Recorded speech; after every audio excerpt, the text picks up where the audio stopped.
Madrid, invierno de guerra. Un chico de 17 años corre pegado a las paredes como si la ciudad pudiera tragárselo. No corre por valentía. Corre porque a las 8 en punto se cierra una puerta y si se queda afuera no habrá discusión. Habrá una lista, un registro, un golpe seco en la nuca y un silencio sin nombre. En una mano lleva un documento arrugado, en la otra el miedo. Huele a sopa rala, a carbón húmedo y a un vómito que nadie limpia porque nadie tiene fuerzas.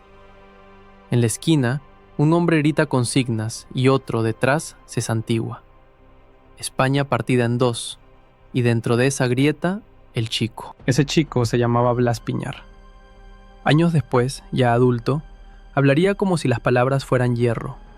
Patria, fe, unidad, enemigo. Sería jurista, notario, diputado, fundador de un partido de ultraderecha. Su biografía no empieza con un meeting ni con un despacho. Empieza con una carrera contrarreloj hacia una embajada. Y con una pregunta que apesta por dentro. ¿Cómo se fabrica un hombre que no solo sobrevive a la guerra, sino que decide vivir de ella, ideológicamente, para siempre? Porque aquí está el contraste que engancha y revuelve. El futuro símbolo del franquismo más duro pasó la guerra encerrado y escondido en Madrid, en zona republicana, refugiándose en legaciones extranjeras. Y mientras él corría hacia una puerta que se cerraba, otro hombre, su padre, vivía el otro extremo del espejo, atrincherado en el Alcázar de Toledo, con el asedio como credo. 2 encierros, 2 Españas, un mismo apellido. Y en medio una vocación, no la de reconciliar, sino la de ganar. Lo que casi nadie entiende hasta que se mete en su historia es que Blas Piñar no llega a la política. La política lo encuentra primero, como herida, y luego como misión. Su infancia ya venía marcada por el metal de los uniformes. Nace en Toledo, el 22 de noviembre de 1918, en una familia militar. No es un detalle decorativo. En su casa, la disciplina no es una idea, es el aire. De niño pasa temporadas en Cartagena. El mar, las dársenas, el ruido de las botas, las conversaciones cortadas cuando entra un extraño. Luego regresan a Toledo. Y cuando estalla el golpe de julio de 1936, la historia cae como un portazo. A su padre, Blas Piñar Arnedo, lo sorprende el inicio de la guerra en Toledo y termina encerrado con el coronel Moscardó en el Alcázar. Ese episodio se convertirá en mito fundacional para el bando vencedor, un santuario de piedra, hambre y propaganda. Y mientras el padre queda al lado de la épica, el hijo vive la paradoja.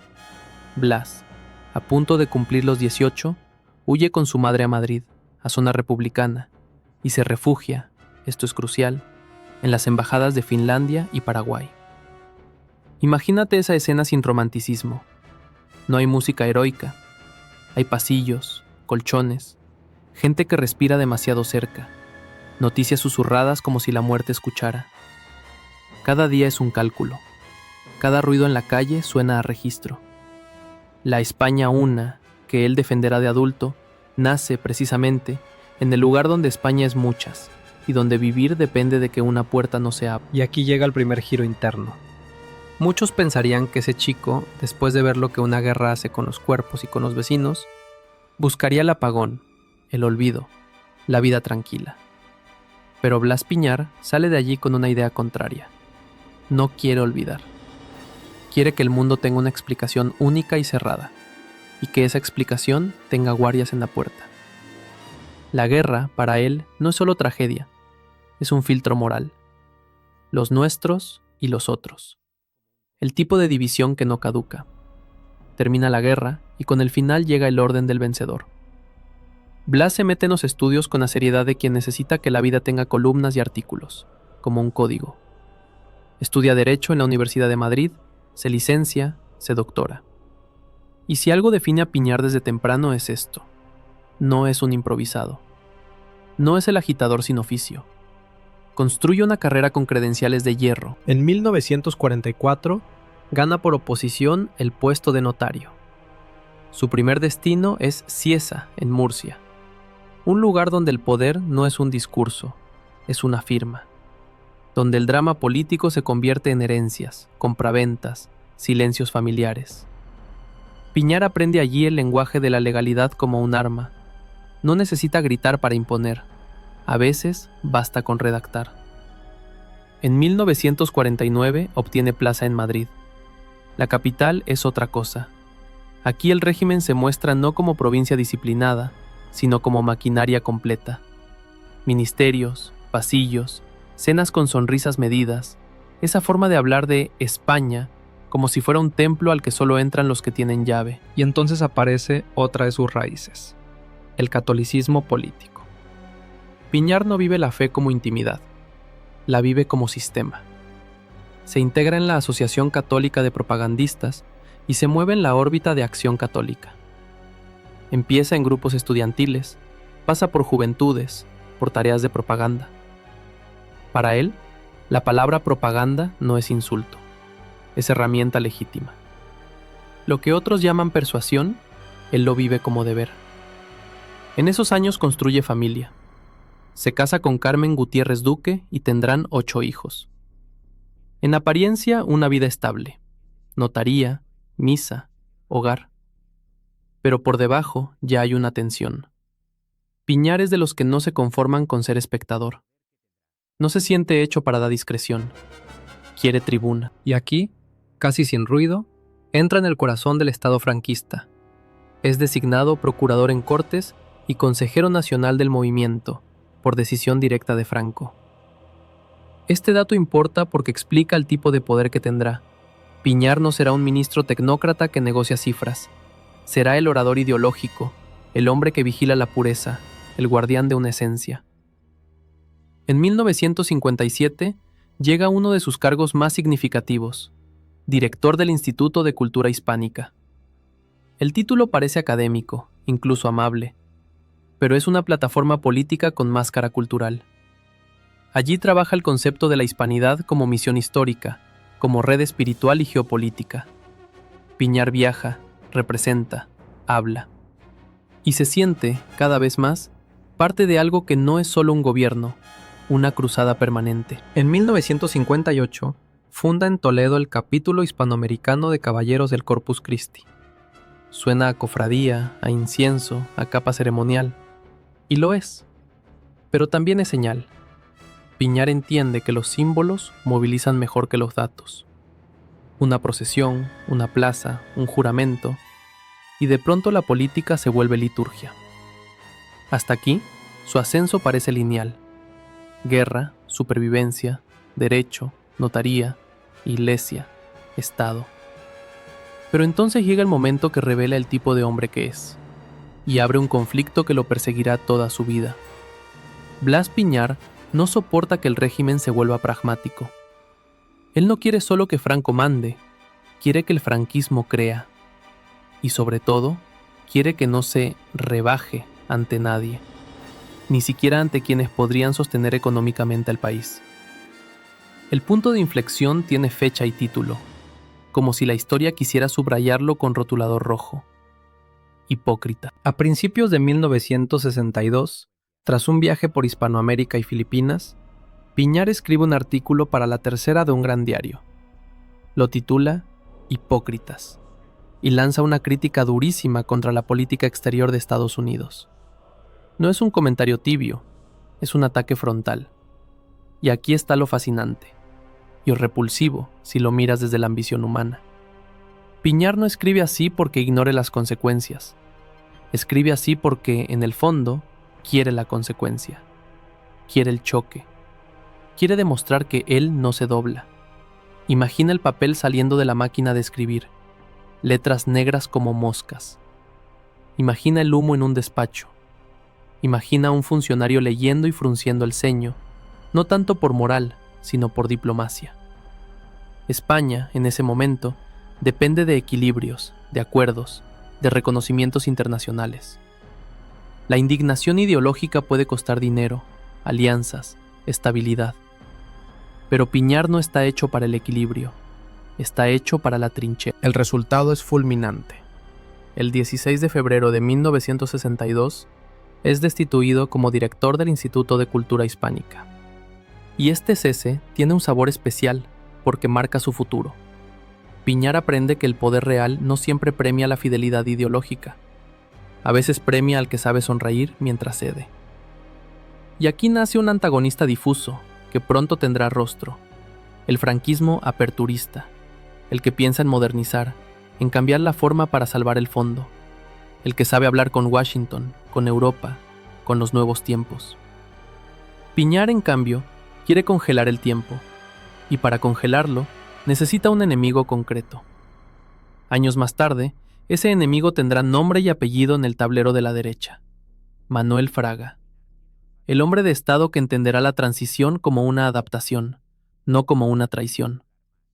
Pero incluso antes de que la rivalidad sea pública, el choque de fondo ya está escrito: pragmatismo contra pureza, cálculo contra cruzada, reforma contra resistencia. La destitución no lo hunde, lo convierte en otra cosa, en símbolo, en mártir interno de los que creen que el régimen se está ablandando.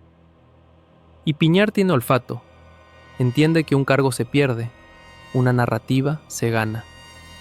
Empieza a hablar más, a recorrer, a tejer una red de leales que no se llaman militantes, porque el régimen no tiene partidos, pero actúan como si ya existieran. En 1963, lo vemos en un lugar cargado de tradición y pólvora ideológica: Montejurra, concentración carlista. Allí conoce a Manuel Fal Conde, viejo jefe carlista. Piñar habla, gusta, provoca ovaciones. Le dicen, según se recordará después, que pensar así, sentir así y expresarse así es ser carlista. Es un momento pequeño y grande a la vez. Piñar descubre que puede ser puente entre familias ultras que se miran con recelo, y que su voz tiene ese tono de púlpito que convierte al público en congregación. Y esa es otra clave para entenderlo. Blas Piñar no seduce por modernidad, seduce por certeza, por hablar como si el mundo fuera simple, como si la historia fuera un juicio y él tuviera el martillo. A partir de finales de los 60, el régimen empieza a mostrar grietas. Hay tecnócratas, hay tensiones, hay cansancio. Y Piñar huele el peligro como animal nocturno. En 1967, se opone a la ley orgánica del Estado, porque la percibe como desfiguración, como vaciamiento. Para otros es ajuste institucional, para él es pecado. Y entonces, el 17 de julio de 1969, en Barcelona, suelta una frase que suena a declaración de guerra interna. Si el enemigo está organizado y ellos permanecen desagrupados en infinitas asociaciones, pueden considerarse derrotados. Ahí está el germen de lo que vendrá. Piñar quiere construir una herramienta propia, un altavoz, una estructura. No lo sabe todavía el gran público, pero el reloj empieza a moverse en silencio. Porque el tiempo, en la vida de Piñar, no será un calendario, será un ultimátum. La primera vez fue aquella puerta de embajada que se cerraba a una hora exacta en Madrid en guerra. La segunda, la decisiva, será otra puerta, mucho más grande, que está a punto de cerrarse para toda una época. Y mientras Piñar afila su discurso, al otro lado del tablero, la derecha posible se prepara. Se prepara para sobrevivir al futuro. Se prepara para negociar con él. Y en esa preparación está la semilla del gran rival. En los pasillos, en los despachos, en las conversaciones discretas, se empieza a escuchar una pregunta que para Piñar suena a blasfemia. ¿Y si España cambia para no romperse? Él, que se ha pasado la vida intentando soldar una nación con palabras de hierro, siente que la soldadura se calienta demasiado, y que alguien, con manos frías, está dispuesto a doblarla. La puerta que se estaba cerrando ya no era la de una embajada, era la del tiempo. Y Blas Piñar lo notaba en los detalles mínimos, como lo notan los que han vivido bajo amenaza. En los pasillos, donde antes se hablaba en voz baja, y ahora se hablaba con prisa. En los uniformes que empezaban a parecer disfraces. En los rostros que seguían diciendo lealtad, mientras por dentro ensayaban la palabra mañana. En la España de los últimos años del franquismo, el futuro olía raro. Olía a cables calientes, a papeles recién sellados, a acuerdos que se firmaban con una sonrisa y se guardaban como un arma. Y en medio de ese olor, Piñar empezó a comportarse como si le hubieran puesto una bomba debajo del asiento y solo él oyera el tic-tac. Porque para él, la historia no iba hacia una transición, iba hacia una rendición. Y su reacción no fue adaptarse, sino endurecerse. Primero, construyó algo que no parecía un partido. Todavía no. Era más inteligente que eso. Era una máquina de ideas con apariencia de editorial. Una fábrica de tinta capaz de colarse en casas donde la policía no entra. La cocina, el comedor, el bar del barrio, el asiento trasero de un taxi. Una revista puede ser más peligrosa que un mitin, porque una revista se lee a solas. Y cuando se lee a solas, se cree de verdad. En un retiro espiritual, así lo contaría él, se le encendió la idea. Una fuerza nueva, una cruzada nueva, una defensa sin complejos. Y el detalle inquietante, casi cinematográfico, es que aquel germen no nace en un despacho del Estado, sino en un ambiente de mística, de oración, de sensación de guerra espiritual. Como si el plan político viniera envuelto en incienso, como si España fuera un altar a punto de ser profanado. En 1966 se organiza la estructura editorial. Al año siguiente empieza a circular la revista Fuerza Nueva, y desde entonces cada número es un ladrillo en un muro. Artículos, editoriales, denuncias, llamadas a la movilización, un lenguaje que no se limita a opinar, señala, nombra enemigos con la tranquilidad de quien cree estar escribiendo un catecismo. Para muchos lectores, esa revista no era información, era refugio. Para otros, era gasolina. Y aquí aparece el primer gran giro de esta etapa. Blas Piñar todavía estaba, oficialmente, dentro del sistema. Tenía títulos, cargos, pasado institucional. Pero la revista le permite algo más poderoso que un cargo. Le permite crear una tribu. Una audiencia que no depende de nombramientos. Una audiencia que lo sigue aunque lo echen, aunque lo arrinconen, aunque lo llamen incómodo. Y Piñar, que ya había aprobado la destitución y había sobrevivido, entiende una regla básica del poder. El despacho se pierde, el público, si lo alimentas, se queda. A partir de ahí, el país empieza a acelerar. En la calle, el ruido sube. Huelgas, universidades, barrios calientes, atentados, funerales. España se acostumbra a ver sangre y pancartas en la misma fotografía. Y Piñar interpreta cada sacudida como prueba de su tesis. Nos están desmontando la patria. Sus palabras se vuelven más densas, más apocalípticas. Ya no habla para convencer al moderado, habla para despertar al fiel. El reloj, sin embargo, no lo marcaba la revista. Lo marcaba un cuerpo enfermo en un palacio. Y cuando ese cuerpo empezó a apagarse, España entera sintió lo que siente una casa cuando el padre autoritario se queda sin voz. Algunos respiran aliviados, otros miran las puertas con pánico. Piñar estaba en los segundos. En ese tramo, él se impone una misión con fecha invisible pero clara. Si no organiza a los suyos antes de que todo cambie, se acabó. Esa es su limitación de tiempo real. No es algún día, es ya. Porque lo que se aproxima no es una elección, es una metamorfosis. Y en las metamorfosis, las criaturas que no se adaptan se rompen o se convierten en fósiles. Entonces, el proyecto editorial empieza a transformarse en algo más físico, más disciplinado, más reconocible. Reuniones, círculos, actos, redes. Piñar no busca solo lectores, busca militantes. Y lo hace con el talento que lo define. No promete comodidad, promete sentido. No vende bienestar, vende salvación. El discurso que más engancha no es el que dice vas a ganar dinero, es el que dice vas a pertenecer. Pero cuando el franquismo entra en su fase terminal, aparece el gran competidor, el rival que le arruina el tablero. Manuel Fraga. Fraga no era un agitador. No hablaba como quien lanza piedras desde una trinchera. Hablaba como un arquitecto que enseña planos. Y esa diferencia, que parece solo de estilo, era mortal. Fraga entendió que la derecha necesitaba traje, no uniforme. Urnas, no nostalgias. Palabras nuevas para no perder a los mismos de siempre. Fraga ofrecía una derecha presentable, capaz de sentarse en Europa, capaz de ganar elecciones sin pedir perdón por existir. Era, para Piñar, el enemigo perfecto. No venía de la izquierda, venía del mismo lado, y por eso dolía más. Un competidor que no discute tus valores de frente, sino que te los cambia por dentro, como quien sustituye piezas de un motor sin que el conductor lo note. Y aquí el conflicto se vuelve personal, casi íntimo. Piñar no solo quiere vencer a la izquierda, quiere impedir que la derecha se venda.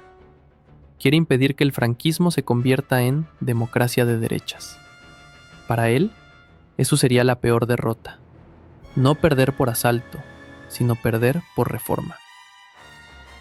Mientras Fraga teje una derecha nueva, Piñar levanta una derecha vieja con músculos nuevos. Y el choque es inevitable. El momento decisivo llega cuando el sistema, ya sin Franco al mando, decide abrir la puerta grande.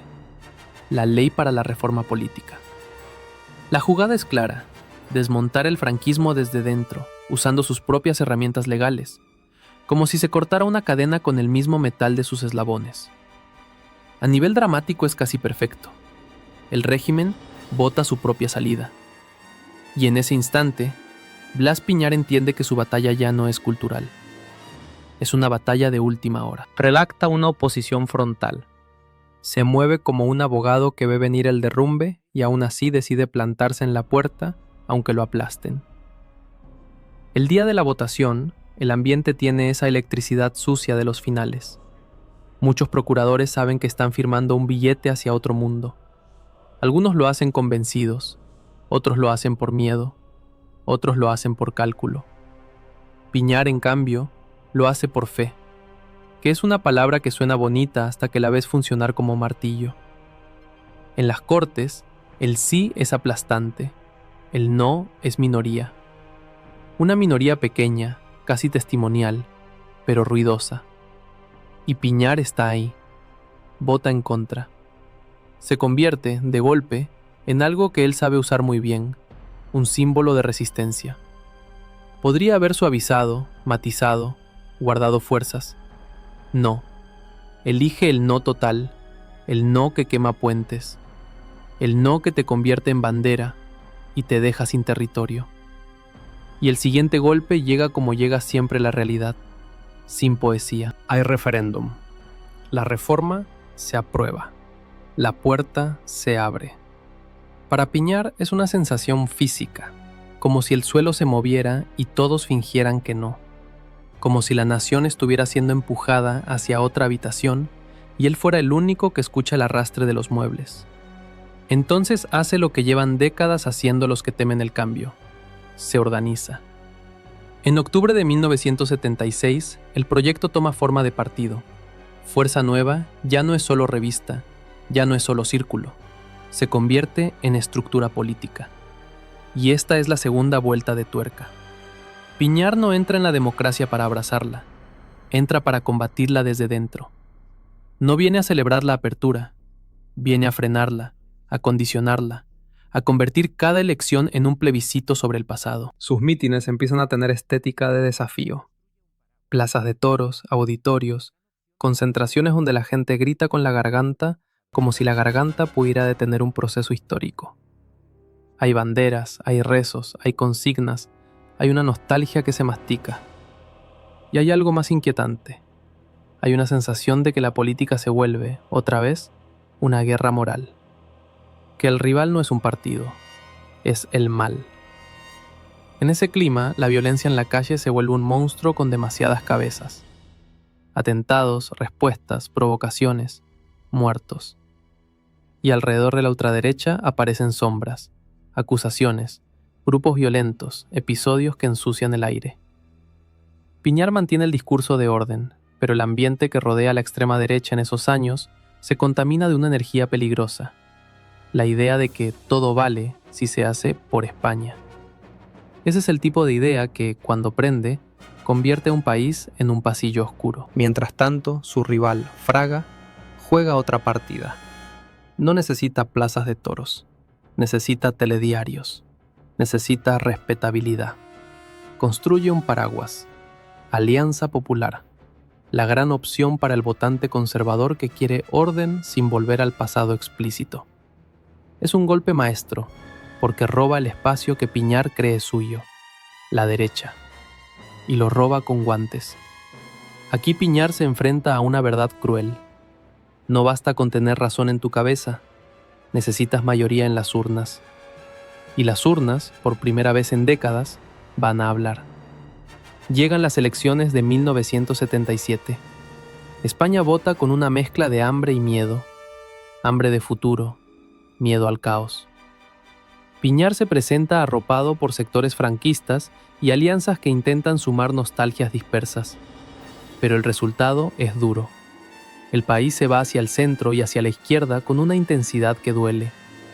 Y la derecha que crece no es la suya. Es la derecha reformista, la derecha de Fraga, la derecha que promete continuidad sin dictadura. Para Piñar, ese día es un golpe íntimo. Descubre que su multitud aplaude, pero no siempre vota. Descubre que hay gente que grita «España» en un mitin y luego, en la cabina, elige la opción que cree que evitará otra guerra. Descubre que el aplauso no se traduce automáticamente en poder. Y esa decepción lo vuelve más feroz. Aquí metemos en tercer giro. Piñar, lejos de moderarse para ganar, se radicaliza para no diluirse. Decide que su fuerza no será ser uno más, sino ser el último que no se arrodilla. Y esa decisión lo convierte en una figura magnética para unos y tóxica para otros.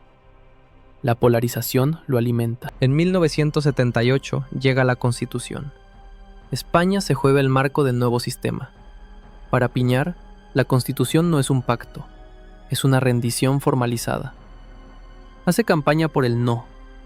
No intenta negociar artículos, intenta detener el tren entero. Sus discursos pintan imágenes extremas: ruptura de España, pérdida de valores, invasión ideológica. Habla como si la nación estuviera a punto de ser descuartizada en directo. Y hay espectadores que lo creen, porque el miedo siempre encuentra oído. Pero el país vota sí. Y Piñar queda, otra vez, del lado minoritario. La sensación de cuenta atrás se convierte en una obsesión. Cada derrota parece confirmarle que, si no consigue entrar en el corazón del sistema, el Parlamento, su movimiento será un eco. Y entonces, en un gesto que mezcla táctica y desesperación, aparece una nueva jugada. Unir piezas ultras que se detestan entre sí, pero que comparten una nostalgia. Falangistas, tradicionalistas, excombatientes, círculos joseantonianos. Todo junto bajo un nombre que suena a intento de recomponer una patria en miniatura. Unión Nacional. Es una alianza por supervivencia. Y Piñar lo sabe. Si va solo, se lo come el silencio.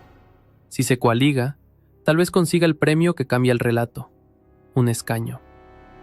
Porque un escaño no es solo un asiento. Es un micrófono, un foco, una legitimidad. Es el derecho a hablar cuando el país calla para escuchar. La campaña de 1979 tiene sabor a última oportunidad. Piñar recorre actos como quien recorre trincheras. La voz le sale como metal caliente. Sus mítines tienen algo de ritual final. El público se aprieta, canta, aplaude, se convence de que todavía puede torcer la historia. Y en la sombra, su rival observa con otra calma. Fraga ya está dentro del juego, ya tiene estructura, ya tiene imagen de Estado. Piñar lucha contra el sistema, y contra el reloj, y contra el hecho simple de que la mayoría quiere vivir, no revivir. Llega el recuento, y sucede el giro que Piñar necesita para no convertirse en nota a pie de página. Unión Nacional obtiene un diputado, y ese diputado es él, elegido por Madrid. Uno solo. Pero, en términos narrativos, es oro puro. Entra en el Congreso como el representante visible de una extrema derecha que, por primera vez en la nueva democracia, consigue poner una voz dentro del hemiciclo. Imagina la escena como plano de cine. El edificio, los pasillos, el eco de los pasos, las miradas de los demás diputados. Los viejos símbolos han sido arrinconados, pero no han muerto. Han aprendido a caminar con corbata. Piñar entra no como vencedor total, sino como sobreviviente. Y la supervivencia, para él, es un tipo de victoria. Sabe que está en minoría, y aún así, se sienta como si hubiera conquistado un fortín. Porque ese asiento le da lo que llevaba años persiguiendo, un lugar desde donde disputar el sentido del país, cara a cara, delante de cámaras, con el adversario y con el competidor a la vista. Y ahora el conflicto se vuelve más peligroso, porque a partir de aquí, cada palabra suya tendrá respuesta inmediata. Cada provocación se medirá en titulares. Cada gesto será leído como amenaza o como resistencia. El reloj sigue corriendo. El rival sigue creciendo. Y Blas Piñar, por fin, está dentro del escenario principal, con la certeza de que, si falla ahora, quizá no haya una segunda entrada. En cuanto Blas Piñar cruzó el umbral del Congreso, entendió que aquel edificio no era solo piedra y protocolo, era un escenario. Y él llegaba con un reparto imposible, un solo diputado, un solo micrófono y una obsesión que no cabía en la carpeta del grupo mixto. Porque había una trampa cruel escondida en su victoria.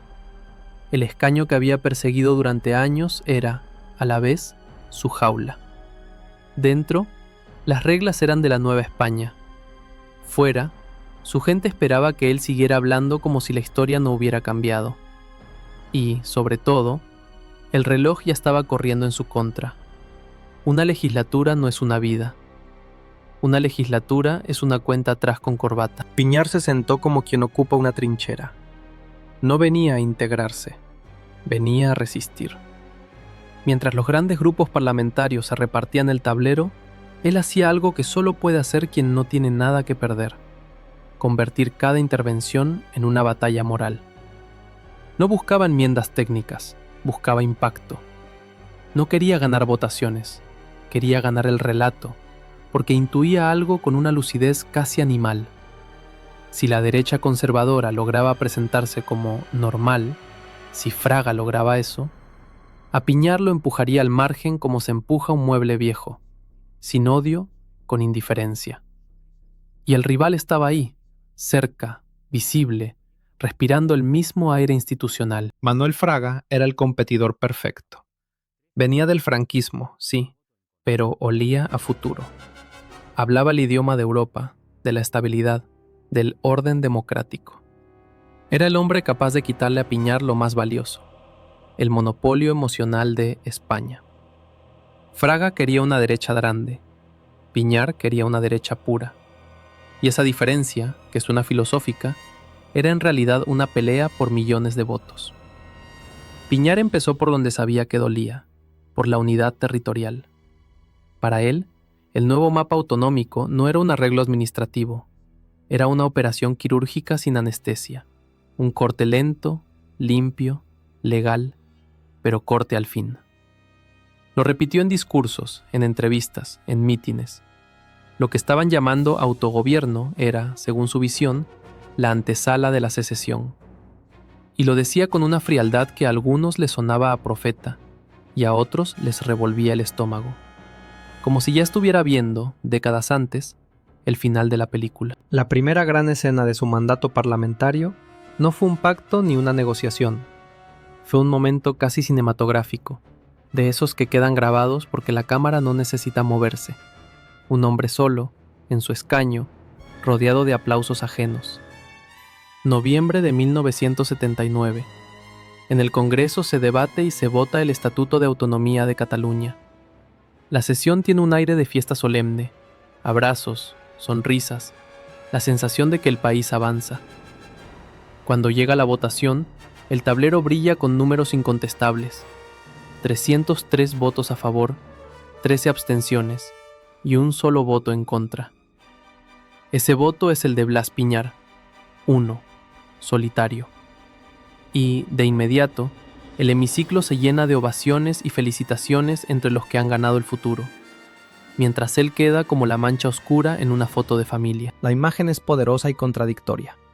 Piñar quería ser el guardián de una España unida, y terminó siendo el hombre que, en el momento del entusiasmo colectivo, dice no con un gesto serio, casi funerario. El contraste, para el espectador, es incómodo. ¿Está defendiendo algo o está intentando detener el aire? ¿Es un último centinela o un último obstáculo? Ese día, además, se ve con nitidez la estrategia de su rival. La derecha de Fraga, más consciente de la mirada pública, no quiso aparecer pegada a la negativa frontal de la extrema derecha. Prefirió abstenerse, mantener distancia, cuidar el traje. La diferencia es sutil pero letal. Piñar grita no para que lo oigan. Fraga calcula silencios para que lo toleren. Piñar salió de aquella tarde con una certeza que le quemaba por dentro. Si él no era capaz de forzar choques, lo convertirían en decoración. Y entonces endureció el método. En el Congreso, su rutina política se volvió casi mecánica. Intervenir, denunciar, votar en contra. Su firma parlamentaria fue la del no sistemático a los estatutos de autonomía, incluso desmenuzándolos cuando se podía artículo por artículo, como si al romper el texto en piezas pudiera demostrar que la máquina estaba defectuosa desde dentro. Pero su verdadero combustible no estaba solo en el hemiciclo, estaba afuera, en los actos donde las palabras vuelven a ser cuchillos y no frases para el diario de sesiones. Un ejemplo, julio de 1979, Plaza de Toros de las Ventas. El ambiente no es parlamentario, es físico, caliente, apretado, con una masa humana que responde como una ola. Piñar habla del estatuto vasco con un tono que no busca persuadir al moderado, busca encender al fiel. Lo presenta como provocación, ultraje, crimen político, desintegración. Y ahí se ve el doble país en el que jugaba. Dentro del Congreso, la política es trámite. Fuera, la política es liturgia de batalla. Ese fue su proceso de trabajo real. Una pinza. Por un lado, el Congreso como escenario de legitimidad. Por otro, la calle como amplificador emocional. Y entre ambos, una guerra de posiciones contra Fraga, que avanzaba sin gritar. A veces, el destino se permitía una ironía. Piñar y Fraga podían coincidir en gestos puntuales, como cuando ambos protestaron por una visita diplomática soviética, cada cual con sus argumentos y su público. Pero esa coincidencia no los acercaba. Al contrario, los obligaba a disputarse, en directo, quién representaba la verdadera alerta. Y entonces llegó el episodio que lo cambia todo. No una votación, no un estatuto, sino un estruendo. 23 de febrero de 1981. El Congreso está reunido en plena sesión de investidura. Un país entero escucha la política con tensión, porque el gobierno se tambalea, porque la violencia golpea afuera, porque en los cuarteles hay rumor, porque en los bares se habla de mano dura como si fuera medicina. Piñar está allí como diputado del Grupo Mixto, crítico feroz de la Constitución, y también como líder de una organización que muchos observan con recelo. Días antes, incluso había calificado el discurso del candidato como vago y contradictorio, incapaz de despertar confianza. Y de pronto, el golpe visual. Guardias civiles irrumpen, disparos, gritos. El techo recibe balas que no discuten, solo imponen. El polvo cae como harina sucia sobre los trajes, y en medio del caos, una escena mínima se vuelve símbolo. En un escaño próximo al de Fraga, Blas Piñar permaneció quieto en su sitio, con gesto serio. Ese quieto en su sitio es una imagen que se clava. Porque todo el mundo se mueve, al suelo, a la confusión, al miedo. Pero él queda inmóvil, como si la situación fuera, a la vez, monstruosa y familiar. Como si hubiera pasado años invocando el fantasma del orden, y ahora el fantasma se hubiera presentado con pistola.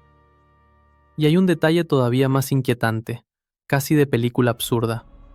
En la tribuna de prensa, un transistor en el suelo deja escapar música clásica. Una voz la interrumpe desde la radio, intentando recabar información, mientras un guardia exige silencio total.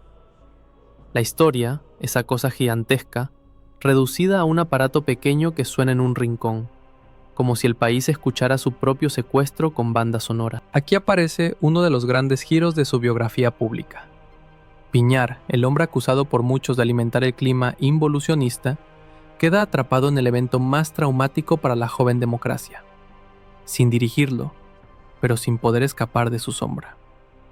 De repente, su figura se convierte en un espejo sucio. Cada cual ve en él lo que quiere ver. Para unos es el patriota coherente, para otros el rostro político de una amenaza. Y entonces llega la necesidad, casi desesperada, de limpiar su nombre sin perder su identidad. En mayo de 1981, Piñar declara públicamente que ni él ni su organización tuvieron contacto o implicación en el golpe. Lo niega, lo corta, intenta separar su discurso del asalto armado. Pero el daño ya está hecho. Cuando una sospecha se pega a un nombre, no se quita con agua, se quita con años. Tras el 23F, su trabajo parlamentario se volvió aún más paradójico. Necesitaba aparecer como defensor del orden sin parecer aliado de la sedición. Necesitaba mantener a su base movilizada sin quedar políticamente tóxico para el votante conservador que Fraga estaba cazando con paciencia. Y Fraga, mientras tanto, avanzaba. Con cada ciclo su derecha ganaba un tono más institucional. Con cada gesto se acercaba al lugar donde se gobierna. Piñar observaba esa ascensión como se observa a un rival que te roba el oxígeno. No te mata de golpe, te va dejando sin aire. La rivalidad se expresó en algo que Piñar detestaba, la normalización. Porque la derecha, respetable, convertía su radicalidad en una rareza. Y él entendía perfectamente el peligro.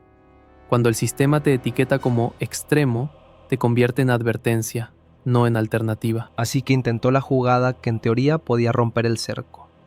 Ampliar, sumar, construir un frente.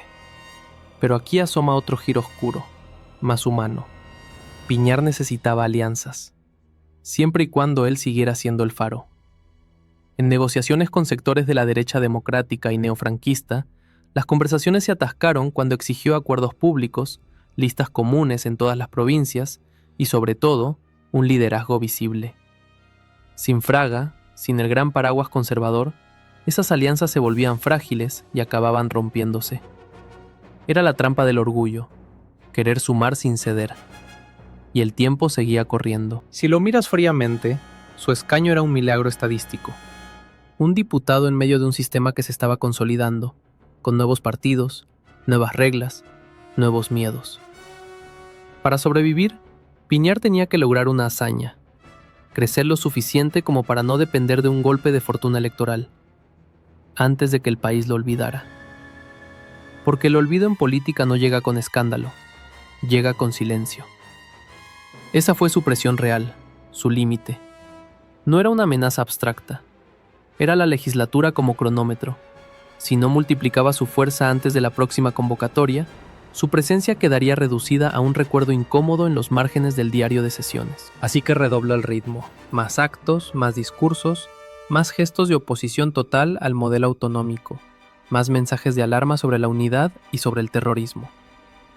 En la sesión de investidura de Calvo Sotelo, cuando aún se intentaba recomponer el país tras la dimisión de Suárez, Piñar interviene y deja claro su marco mental. Denuncia contradicciones del sistema, rechaza el rumbo territorial y subraya que el terrorismo es condenable sin excusas. Lo hace con el estilo que lo define, oratoria de trazo grueso, destinada a sonar como sentencia. Pero mientras él golpeaba la mesa con palabras, el tablero se movía bajo sus pies. La derecha útil crecía sin necesidad de gritar, y, como si la historia quisiera complicarle la vida con una última ironía, comenzaron a aparecer competidores que venían del mismo barro duro del que él decía ser el dueño. Opciones ultras que podían disputarle incluso el voto del descontento. Piñar, que había llegado al Congreso para ser la voz de la resistencia, empezó a sentir algo peor que la derrota: la posibilidad de la irrelevancia. Y la irrelevancia, para un hombre como él, era una muerte política en vida. El final de su etapa parlamentaria se fue acercando con ese tipo de tensión que no se ve en los titulares, pero que devora por dentro. La tensión de saber que estás jugando la partida más importante, con el reloj a punto de expulsarte de la mesa. La legislatura se fue apagando como una luz fluorescente. No hace clic y se acaba, sino que parpadea, chisporrotea y deja a todos con la cara más gris. Blas Piñar lo notó antes que muchos, porque había aprendido en la guerra que el final no siempre llega con una explosión, a veces llega con un silencio. Y el silencio, para un político, es una sentencia. El país entraba en los 80 con un hambre nueva, hambre de normalidad. La gente quería trabajar, viajar, reír sin mirar por encima del hombro, dejar de vivir como si cada semana pudiera estallar otra España. Ese deseo colectivo era, para Piñar, un veneno dulce. Lo veía como anestesia. Él seguía hablando de peligro, de ruptura, de amenaza. Pero fuera del recinto parlamentario, en las casas, empezaba a imponerse otra palabra.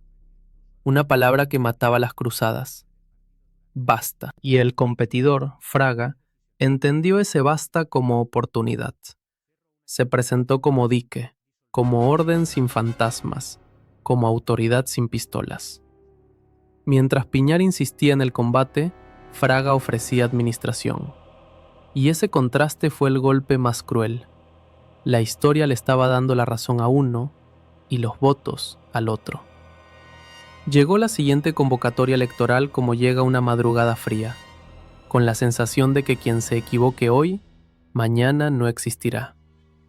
Piñar lo sabía. Lo olía en su propia organización. En los corrillos ya no se discutía cómo ganamos, sino cómo sobrevivimos. Y cuando un movimiento empieza a hablar así, empieza a morir. La campaña se volvió un sprint. Más actos, más consignas, más tensión.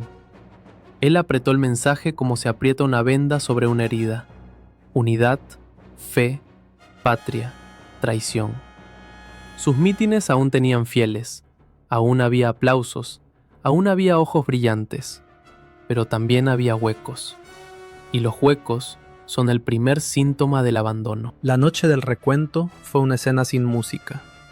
Una sede con humo de tabaco, vasos medio vacíos, caras iluminadas por la pantalla como si fueran fantasmas. Los números llegaron con la frialdad de un parte médico. El escaño se iba, la voz se apagaba. Y el golpe final no fue solo perder un asiento, fue comprender que la democracia acababa de decidir que la ultraderecha no sería protagonista, sino margen. Ese fue el verdadero twist. Piñar había entrado en el Congreso para frenar el sistema desde dentro, y el sistema lo expulsaba sin necesidad de prohibirlo. Lo expulsaba con el mecanismo más humillante, la indiferencia. En los días siguientes, el teléfono sonó menos. Los que antes se ofrecían para salir en la foto empezaron a mirar a otro lado. Los aliados se volvieron líquidos. Y entonces, Blas Piñar hizo algo que sorprendió incluso a los suyos. En vez de arrastrar el cadáver del partido durante años, tomó una decisión tajante, casi quirúrgica. Cerró una etapa. Disolvió lo que había construido. No lo vivió como derrota, al menos no en público. Lo envolvió en un relato. No nos dejan. Esto está manipulado. El país no sabe lo que hace. Pero por dentro, el hombre jurista entendía la realidad. Sin representación, su fuerza era moral, no legislativa. Y la moral, en política, no paga facturas ni cambia leyes. Ahí empezó su vida después del poder, que en su caso fue más extraña que el poder mismo, porque Piñar no se retiró, tampoco se transformó. Hizo lo que hacen los que pierden una guerra cultural. Se convierten en memoria militante. Dejó de ser un diputado y pasó a ser un símbolo. Y un símbolo es más resistente que un partido, pero también más estéril. Dura, pero no gobierna. Volvió con más intensidad a su trinchera favorita, la palabra impresa y la tribuna. Escribía, hablaba, viajaba, daba conferencias, participaba en actos donde el tiempo parecía congelado. En esos lugares, España seguía siendo la España de su juventud, una patria en peligro permanente, una fe sitiada, un enemigo que cambia de máscara pero no de intención. Él alimentaba esa sensación con imágenes contundentes, a veces brutales: desmembración, traición, suicidio nacional. Un vocabulario de incendio. El problema es que el país avanzaba y él no. España entró en una modernidad imperfecta, discutible, pero real. Se abrió al exterior, se europeizó, se llenó de carreteras, de televisores, de publicidad, de música que ya no pedía permiso. Y Piñar miraba todo eso con una mezcla rara, desprecio y alarma. Como si cada anuncio luminoso fuera una derrota espiritual. Como si el progreso no fuera un camino, sino una cortina. Mientras tanto, su competidor seguía ganando espacio. Fraga se consolidó como figura central de la derecha democrática. Se sentó en la mesa grande, gobernó regiones, influyó en generaciones. Piñar veía ese ascenso como la prueba definitiva de su tragedia. El franquismo puro no había sobrevivido. Había sobrevivido una derecha mutada, adaptada, con otro lenguaje. Y lo peor, para él, era que esa derecha también decía España. Le estaba robando su palabra fetiche, su bandera emocional, y la estaba convirtiendo en algo aceptable. Esa rivalidad no terminó con los escaños. Continuó como una guerra de sombras. Piñar acusaba a los conservadores presentables de haber pactado demasiado, de haber cedido demasiado, de haber convertido los principios en estrategia. Los conservadores, por su parte, preferían no pronunciar su nombre, porque el arma más efectiva contra un extremista no siempre es el insulto, es el silencio. Y entonces apareció el enemigo más desagradable, el que no puedes denunciar en un mitin, la fragmentación. Los grupos que orbitaban su mundo, falangistas, tradicionalistas, círculos nostálgicos, pequeñas asociaciones, se multiplicaron como células sin organismo, cada uno con su pureza, cada uno con su líder, cada uno con su pelea interna. Piñar, que había soñado con organizar a los nuestros antes de que se cerrara la puerta del tiempo, empezó a ver cómo esa puerta se cerraba de todos modos, y cómo, encima, los suyos discutían entre ellos por quién tenía el derecho de sostener la llave. Aquí hay otro giro duro, muy humano. El hombre que se había presentado como roca se enfrentó a lo más corrosivo que existe en política, la irrelevancia, y aún así siguió adelante, como si la derrota no contara. No se convirtió en moderado, no pidió perdón, no buscó reconciliación. Eligió ser coherente aunque esa coherencia lo dejara solo. Y esa elección puede parecer admirable o repulsiva según quien mire, pero no es pequeña. Pocos aceptan con serenidad convertirse en nota al margen. El tiempo, sin embargo, no perdona la épica. La edad empezó a imponer su propia agenda. En su entorno ya no se hablaba solo de campañas o de alianzas, sino de salud, de cansancio, de ¿hasta cuándo? Y esa fue la nueva limitación. Ya no era el calendario electoral, era el cuerpo. El mismo hombre que de joven corría para llegar a una puerta antes de que se cerrara, ahora corría contra otro cierre, el de su propia energía. Y aún así, siguió. Los años 90 y 2000 le dieron un combustible perverso. Cada crisis territorial, cada tensión autonómica, cada discusión sobre identidad, cada gesto separatista que llenaba titulares, él lo interpretaba como «yo lo dije». Ese «yo lo dije» se volvió su forma de victoria tardía, como si la historia, por fin, le estuviera dando una palmadita amarga.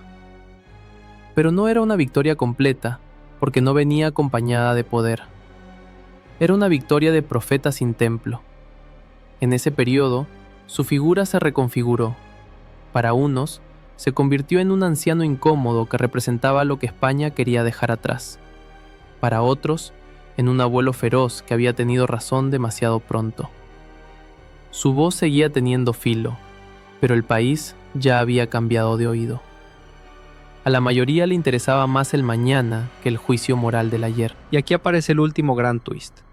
Blas Piñar, que había dedicado su vida a impedir que España cambiara, terminó formando parte del archivo emocional de ese mismo cambio. Se convirtió en advertencia y en referencia a la vez. En un nombre que se invoca para marcar límites. No lleguemos hasta ahí, o ojalá hubiéramos escuchado. La muerte de su generación llegó como llegan los finales reales, sin debate parlamentario. Blas Piñar envejeció rodeado de su familia, con la reputación congelada, para bien o para mal, y con un legado que no se puede envolver bonito. Porque su herencia no es un plan de gobierno, ni una obra pública, ni una ley útil. Su legado es más turbio y más potente. Es un estilo de ver el mundo. Un estilo basado en la idea de que la política es guerra moral, de que el adversario es enemigo, de que la patria es un cuerpo amenazado y la duda una enfermedad. Cuando murió, en 2014, su figura ya no era la de un actor central, sino la de un símbolo disputado. Y esa disputa es el verdadero epílogo. No se pelean por él porque hubiera gobernado, sino porque representa una pregunta que España no ha dejado de hacerse, una y otra vez, en voz alta o en susurro. ¿Qué precio pagamos por la estabilidad? ¿Y qué precio pagamos por la pureza? Si lo miras como historia, Blas Piñar no es solo un hombre, es el retrato de una tentación. La tentación de creer que la nación se salva cerrando puertas. La tentación de convertir la fe en programa político. La tentación de simplificar un país complejo en una sola palabra: unidad. Y esa tentación, aunque cambie de traje con los años, nunca desaparece del todo. La imagen final que mejor lo define no es la del joven escondido en una embajada, ni la del orador en una plaza de toros. Es la del diputado solitario, votando no, mientras la mayoría aplaude el futuro. Un hombre que eligió ser el último centinela de un pasado, y terminó viviendo lo peor que le puede pasar a un centinela: vigilar una puerta que el mundo ya decidió atravesar.